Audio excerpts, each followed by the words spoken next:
ஸ்ரீ கர்க சம்ஹிதை 30ஆம் அத்தியாயம். மியாக் ஆண்டில் கళங்க அசுரனை வென்றது. நைஷ்ரேயசவன் மனித நகரம் மற்றும் மனித மலை தத்துவம். சார்த்ததேவ மனுவின் பிரத்யும்னரின் புகழ்ச்சி. நாரத மாமுனிவர் கூறினார், அரசரே, இவ்வாறு தங்க பகுதியை வென்ற பின்னர் வலிமைமிக்க பிரத்யும்னன் தேவர்களின் உலகத்தை போல பிரகாசிக்கும் ரம்யக வருஷத்திற்கு சென்றான். அவனுடைய எல்லை மலை கிரிராஜ நீலமலை தானே. அதன் வடக்கே உள்ள கருப்பு நாட்டில் பயங்கர சத்தம் நிறைந்த பீம்நாதினி என்ற நகரம் உள்ளது. காலநேமிகாவின் மகன் இருக்கிறான்.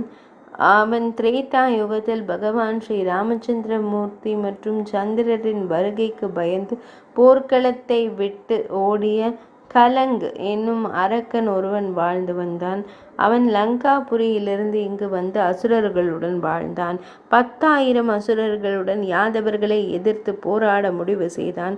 கருமையான தோலை கொண்ட அரக்க மன்னன் ஒரு கழுதையின் மீது ஏறி யாதவ படையின் முன் தோன்றினார். யாதவர்களுக்கும் அசுரர்களுக்கும் இடையே கடுமையான போர் நிகழ்ந்தது. லக்ஷ்மணனின் வயிற்றில் பிறந்த பகவான் ஸ்ரீ கிருஷ்ணரின் 10 அருமையான மகன்களான பிரகோஷா, கத்ரவான், சிங்க, பால, பிரபால், ஊர்த்வாகா, சகா, ஓஜஸ், மகாசக்தி மற்றும் அபராஜிதா ஆகியோர் கூர்மையான மற்றும் பளபளப்பான அம்புகளை பொழிந்து முன்னோக்கி விரைந்தனர். காற்றின் சக்தியால் மேகங்கள் சிதறடிக்கப்படுவது போல அவர்கள் தங்கள் அம்புகளின் சரமாரியான தாக்குதலால் அசுரப்படையை அழித்தார்கள். தங்கள் அம்புகள் துண்டு துண்டாக உடைந்து போர்வெறி கொண்ட அசுரர்கள் போதையில் யாதவ படையின் மீது திரிசூலங்களையும் முத்திரைகளையும் பொழிந்தனர். அந்த நேரத்தில் அசுர மன்னன் கலங்கன் யானைகளையும் தேர் ஓட்டுபவர்களையும் வென்று கொண்டு முன்னேறினான். குதிரைகளையும் மனிதர்களையும் அவற்றின் ஆயுதங்களுடன் உடனடியாக விழுங்க முடியும். ஹவுடாக்கள், இரத்தின ஊஞ்சல்கள் மற்றும் மணியடிக்கும் மணிகள் பொருத்தப்பட்ட யானைகள் அவர் கால்களால் தூக்கி வானத்தில் வீசுவார். பின்னர் பகவான் ஸ்ரீஹரியின் மகனான பிரகோஷான கபீந்திரஸ்திரத்தை இயற்றினார். அந்த அம்பிலிருந்து வாயுவின் மகனான வலிமைமிக்க ஹனுமான் நேரில் தோன்றினார். காற்று பஞ்சை அடித்து செல்வது போல அந்த அரக்கனை 100 யோஜனை தூரம் வானத்தில் வீசினார். பின்னர் ஹனுமனை அடையாளம் கண்டுகொண்ட அரக்க மன்னன் கலங்கன் கர்ஜித்து 1,00,000 எடையுள்ள ஒரு கதாயுதத்தை அவர் மீது வீசினான். ஹனுமன் பலமாக குதித்தார். அந்த கதாயுதம் தரையில் விழுந்தது. குதித்த குரங்கு மன்னன் பல முறை முகம் சுளித்து கல்லுவை அடித்து அவன் கிரீடத்தை எடுத்தான். பின்னர் கலங்கன் தன் திரிசூலத்தை உயர்த்தி அவனை தாக்கினான். ஆனால் குரங்கு மன்னன் ஹனுமான் பலமாக குதித்து அவன் முதுகில் குதித்து 2 கரங்களாலும் அவனை பிடித்து தரையில் வீசினான். பின்னர் அவன் வைதூரிய மலையை எடுத்து அவன் மீது வீசினான். அந்த மலை அவனை துண்டு துண்டாக நசுக்கி அது அவன் அனைத்து உறுப்புகளையும் உடைத்து அவன் இறந்தான். அந்த நேரத்தில் சங்குகளின் சத்தத்துடன் ஆரவாரங்கள் எழுந்தன. ஹனுமான் அங்கேயே மறைந்தார். தேவர்கள் பிரத்யும்னன் மீது மலர்களை பொழிந்தனர். பின்னர் அவரது படையால் சூழப்பட்டார். வலிமை மிக்க கரங்களை கொண்ட பிரத்யும்ன மன்னனின் தங்க கவசம். நாங்கள் நைஷ்ரேயஸ் என்ற அழகான நகரத்திற்கு சென்றோம். கல்ப விருக்ஷ மரங்கள் மற்றும் கல்ப விருக்ஷ படர் கொடிகளால் சூழப்பட்ட நைஷ்ரேயஸ் என்ற காடு இருந்தது. சந்தனம், மந்தார மற்றும் பாரிஜாத மரங்கள் அதன் அழகை மேம்படுத்தின.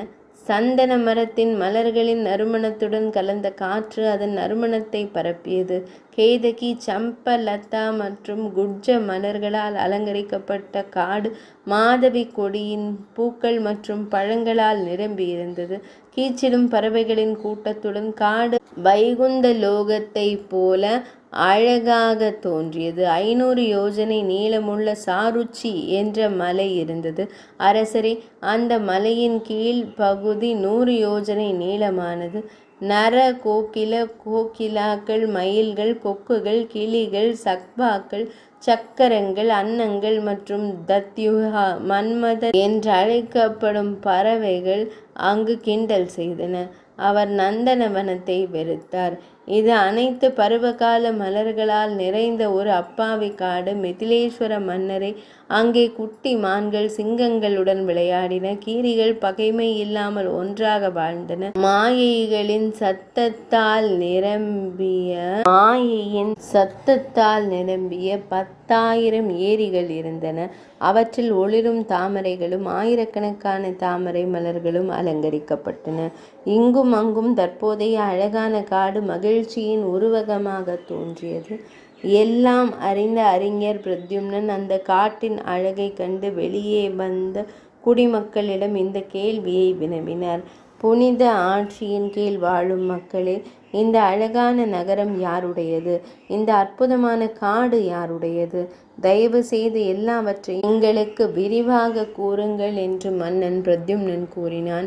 மனிதர்களின் கடவுளே, தற்போது அழகிய மானவ மலையில் இருக்கும் வைவஸ்வத மனு மீனின் அவதாரமான பகவான் நாராயண ஸ்ரீஹரியை வழிபடுவதில் ஈடுபட்டுள்ளார். மேலும் இங்கு என்றென்றும் வசிக்கும் பகவான் மத்ஸ்யருக்கு மரியாதை செலுத்துவதன் மூலம் கடுமையான தவங்களை செய்கிறார். இந்த அழகான நகரம் அவருக்கு சொந்தமானது. இந்த நைஸ்ரேயஸ்வன் அவருக்கு சொந்தமானது. இங்குள்ள நிலமும் இந்த மலையும் வைகுந்த லோகத்திலிருந்து கொண்டு வரப்பட்டுள்ளன. இந்த பூமியில் வசிக்கும் நீங்கள் அனைவரும் இந்த வைவஸ்வத மனுவின் சந்ததியினர். நீங்கள் சூரிய வம்சத்தை சேர்ந்தவராக இருந்தாலும் சரி, சந்திர வம்சத்தை சேர்ந்தவராக இருந்தாலும் சரி. அரசரே, அனைத்து க்ஷத்திரியர்களின் வயதான தாத்தா பகவான் சார்த தேவர் பகவான் ஸ்ரீ கிருஷ்ணரின் மைந்தன் மனுவை குறித்து அறிந்ததும் அவர் ஆச்சரியம் கொண்டார். மக்களின் வார்த்தைகளை கேட்டதும் பிரத்யும்னன் மன்னன் உடனடியாக தனது சகோதரர்கள் மற்றும் பிற யாதவர்களால் சூழப்பட்டு மானவகிரியில் ஏறி பகவான் சார்த தேவரை சந்தித்தார். அவர் 100 சூரியன்களைப் போல பிரகாசமாக தோன்றி 10 திசைகளையும் தனது பிரகாசத்தால் ஒளிரச் செய்தார். அவர் அமைதியின் உருவகம். யோகத்தின் சிறந்த ராஜா மகாராஜா வேதவியாசர் சுகர் மற்றும் பிறரிடமிருந்தும் வசிஷ்டர் மற்றும் பிரகஸ்பதியிடமிருந்தும் பகவான் ஸ்ரீஹரியின் புகழை கேட்டார். யாதவர்களுடன் இணைந்து பிரத்யும்னன் மன்னன் தனது கரங்களை கூப்பி அவர் முன் வணங்கி அவர் முன் நின்றார்.